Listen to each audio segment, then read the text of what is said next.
We're less than a month away from the release of Avengers Endgame, so today I'm going to stop and share my picks for the best and worst casting decisions inside of the MCU, and a few unpopular opinions in the mix as well. So let's talk about it.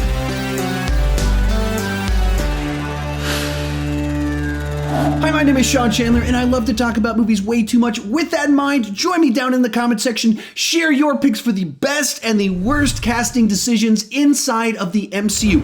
As I go into this, I'm not rating performances, it's how well do they fit their characters and inside of this universe. Who are the people that best fit their characters specifically and bring something unique that no one else could play that part, and who are the people that were just kind of thrown in the mix that don't belong here at all. One final thing before we get started, this video is brought to you by my supporters over on Patreon. They're the ones that suggested this specific video. I like to think of them as my inner circle because we do like a weekly exclusive Q&A, monthly watch parties. You can check out my Patreon page down below and the link in the description to see if it is right for you. With that said, let's get started talking about the worst casting decisions in the MCU. First up, Christopher Eccleston as Malekith. Hey, they decided to cast a Doctor Who as a villain inside of an MCU film. Sounds good, right?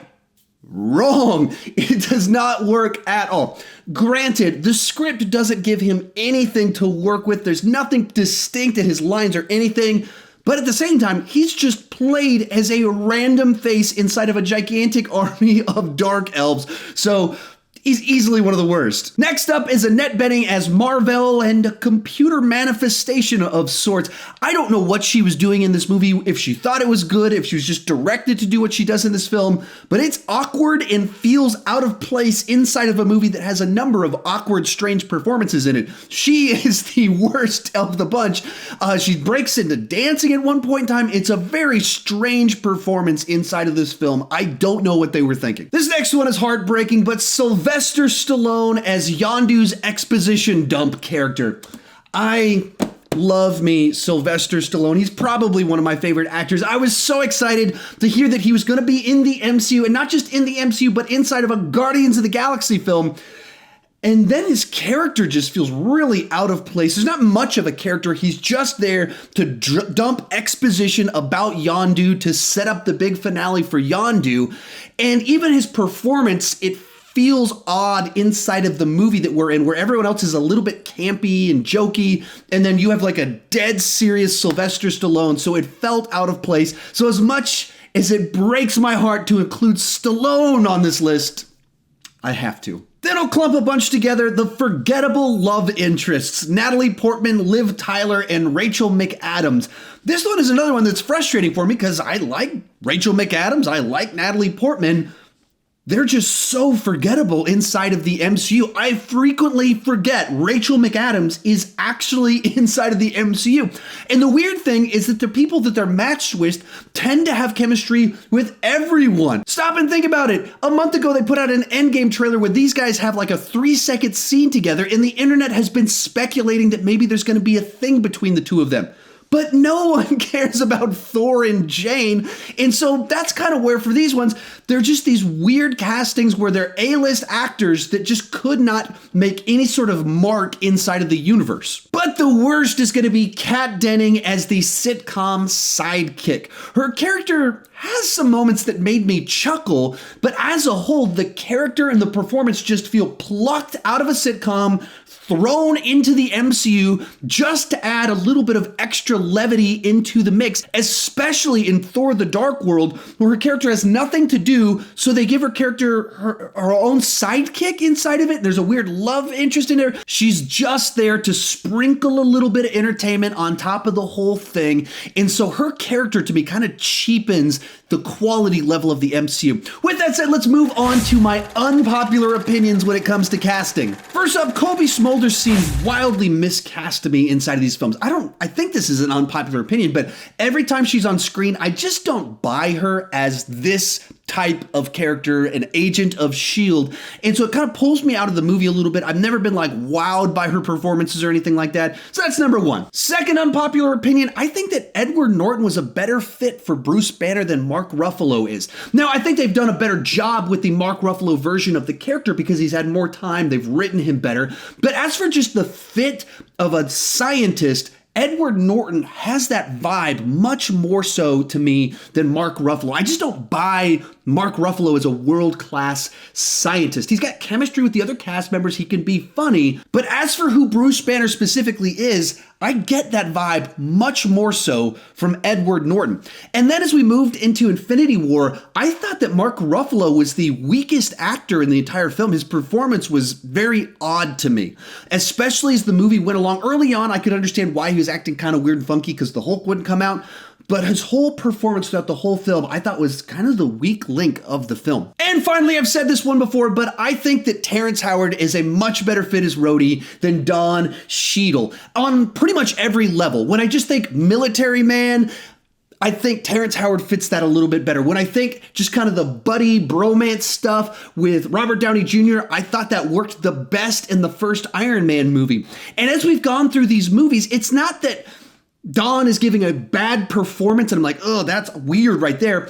I just don't think the vibe that he gives as an actor fits who this character is. And right out of the gate, I thought that Terrence Howard did fit into this military man that'll break the rules for his buddy. The elements that I love about that dynamic between those two characters, all of it works best for me in that first film. I know this is an unpopular opinion. Most people think I'm crazy for saying this, but every single time I rewatch that first film, I go, yeah, I just buy this so much more than everything we've gotten in the later films from Don Cheadle. Real quick, before I give my picks for the best casting choices inside of the MCU, remember to tell me your picks for the best, the worst, and your unpopular opinions down below in the comment section. I'm not right about any of this. These are just my opinions, and I want to hear your opinions about all of this. Also, remember this video was brought to you by my supporters over at Patreon. If you want to look into that to see if it's right for you, you can check that out at the description down below. As we move into this next portion, it's incredibly difficult for me because I think that the MCU, for the most part, has been incredibly well cast. So some honorable mentions of people that I think distinctly fit their roles. You got Dave Bautista, Michael Keaton, Paul Bettany, who had to play both the voice of Jarvis and then transitioned into Vision, which is a pretty interesting transition. As I go into this, I'm going to leave out some of your personal favorites. And the reason I'm doing that isn't because I don't think they're amazing. It's not because I don't love them in the role. It's because I can imagine someone else doing what they're doing. I don't know if it'd be as good, but I can imagine someone else doing it. Kicking things off, I'll give a quick shout out to Michael Pena. He's not very important inside the MCU, but I don't know who else could do those storytelling little bits that he does, so I wanted to give him a special quick little shout out. Then I'm going to go with another clump of actors, the legacy support cast: Robert Redford, Anthony Hopkins, Michael Douglas, Rene Russo, Michelle Pfeiffer.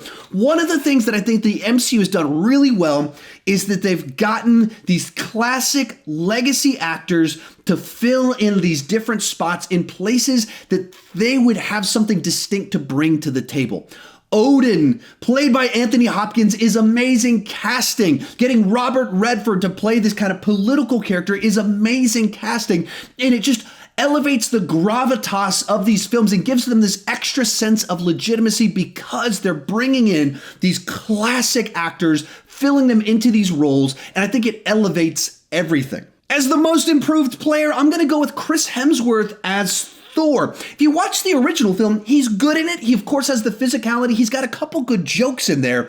But if you look at what he's done in Thor Ragnarok with how funny he was, and then how serious, intense, and dramatic he was in Infinity War, this guy has taken kind of one of the weaker characters inside of the Avengers and made him one of the best characters inside the mix. So I would vote him as the most improved player. Best casting for a support role is going to go to Samuel L. Jackson as Nick Fury. If you don't know this, before about the turn of the century, Nick Fury in the comic books looked a lot like David Hasselhoff. In fact, they made a made-for-TV movie about Nick Fury, and David Hasselhoff played Nick Fury. But then in the early zeros, they put out a graphic novel series called The Ultimates, and they redesigned Nick Fury in the likeness of Samuel L. Jackson. So when some of us were watching Iron Man and we stayed through the credits and Samuel L. Jackson walks out as Nick Fury, our minds were blown as they literally took the character out of the comic book and put him on the screen. And he's just one of these guys that he always brings his A game. He's always charismatic. He fits the role so perfectly. And it's the sort of thing where you can't imagine anyone else doing what Samuel L. Jackson is doing as Nick Fury. And then even when they do Captain Marvel and they have to de-age him, you totally buy him as the character that we knew before, just younger, less cynical, and he's even kind of more charismatic and more fun on screen. So he is the best of the supporting cast here. But the best casting in the MCU, I think you have to go Robert Downey Jr. as Tony Stark, Iron Man. 11 years after the MCU launched, it's easy to forget that Robert Downey Jr. was a washed up actor that no one wanted to hire, and Iron Man was like a B-level comic book character that the mainstream weren't aware of. My wife did not know who Iron Man was at all. But here we are. He's the star of the MCU. He's the guy that kind of pulls it all together. He's the guy that you put his face on the poster and it will sell tickets. And that's because Robert Downey Jr. just so embodies this character, has so much charm and charisma that even when he's awful, you still kind of like him. And he elevates the people around him. He has so much chemistry with everyone that their performances are improved. They are more likable and the scenes are taken up to this next level. And it's all about that spark that Robert Downey Jr. has that kind of got lost because of his personal troubles for several years. And he's poured all of it into this character. So for me, I think he is easily the best and most important casting of the entire MCU. So those are my picks. How about you? Share your list for the best, the worst, and your unpopular opinions down below in the comment section. You can check out more videos like this one right over there. Thank you so much for watching, and keep talking movies too much.